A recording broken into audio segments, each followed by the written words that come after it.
Do you want to know the key to letting your curiosity truly flourish? It's starting small. Focusing on just one thing to really dig your teeth into.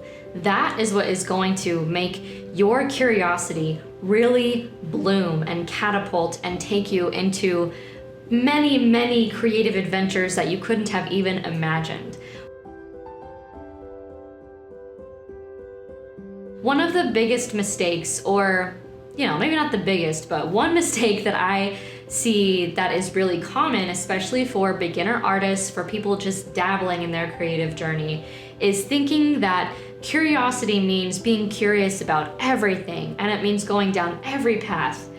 The problem with that is when you imagine that your curiosity has to be so completely comprehensive, you start to get overwhelmed and confused, and in my experience, I just kind of shut down and I don't do anything. Or no matter what path I'm on, I'm always thinking, oh, but was the other path better? Was the other one going to be much more fun or much more beautiful?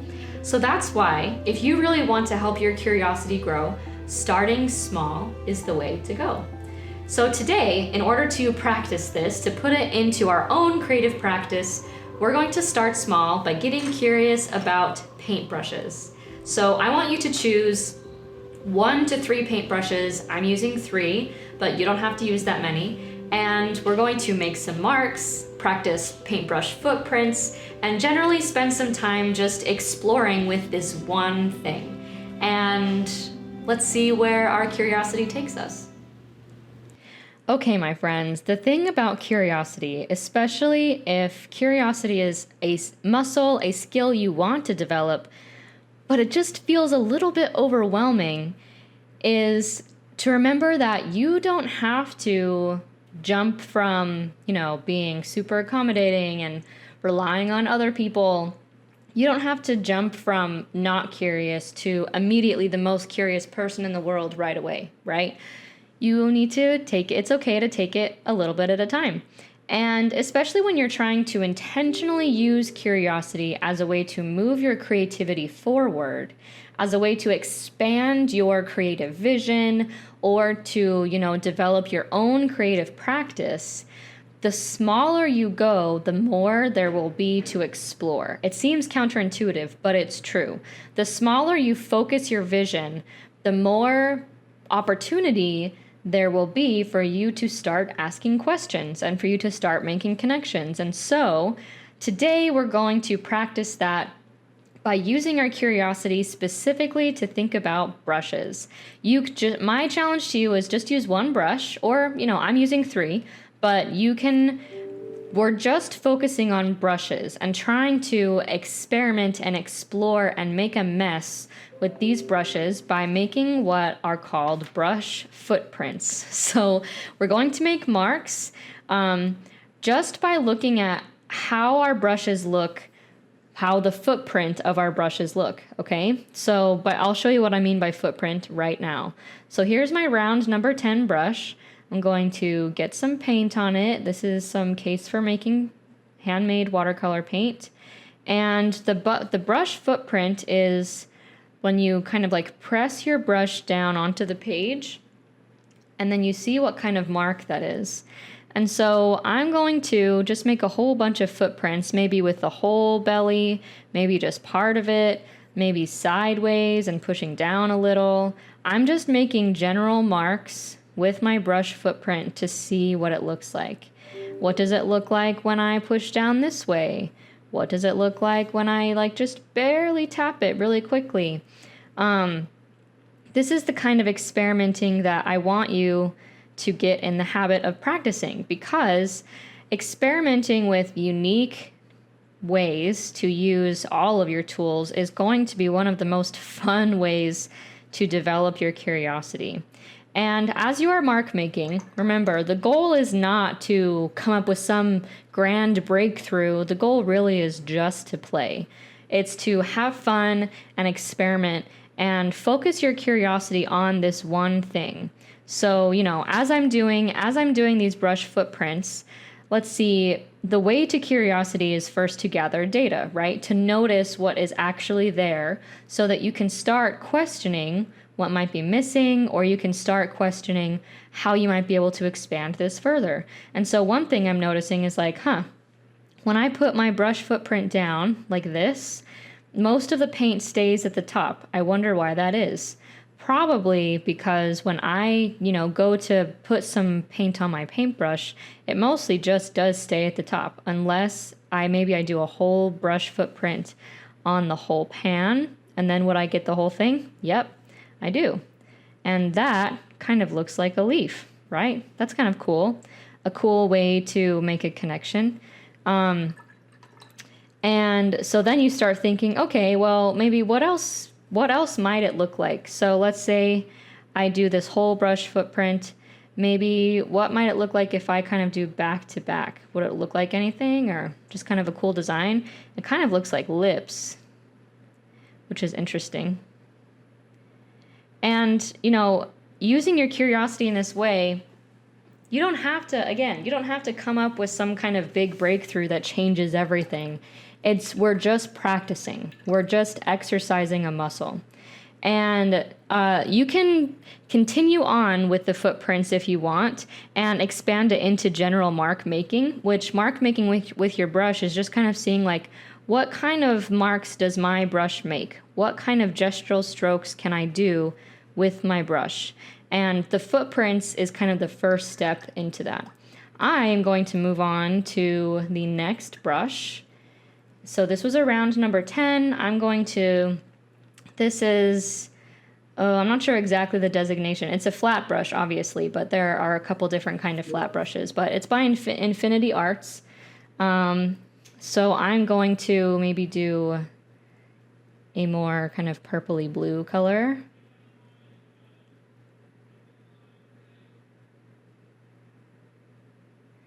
And here are the footprints if I do it vertically. That's kind of fun, kind of a choppy line. And the footprints if I do it, just a typical flat brush. I wonder what would happen if we, just kind of get this little liquidy over here, if we kind of twisted, we could make kind of a weird circle. That's kind of fun. Or if we just twist it a little.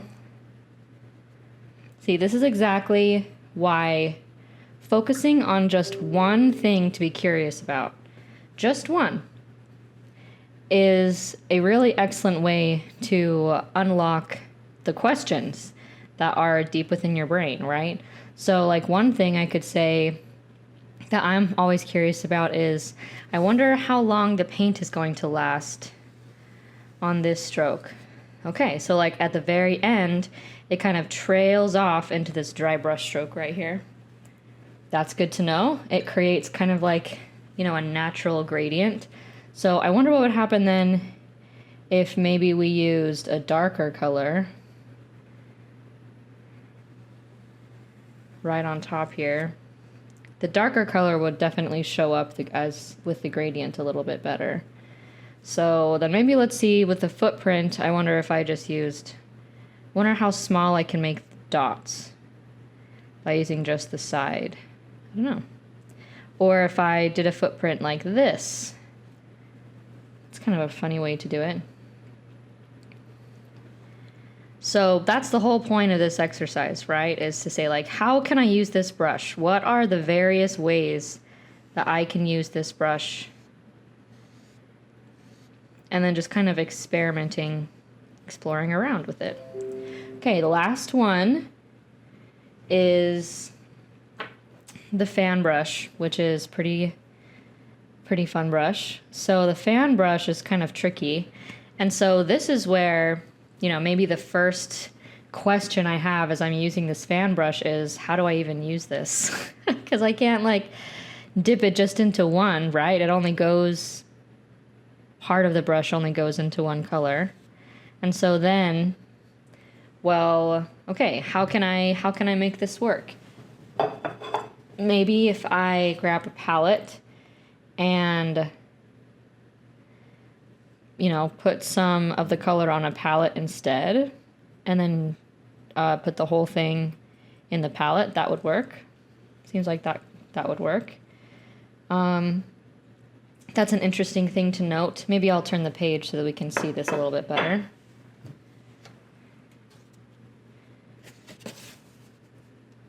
Oop.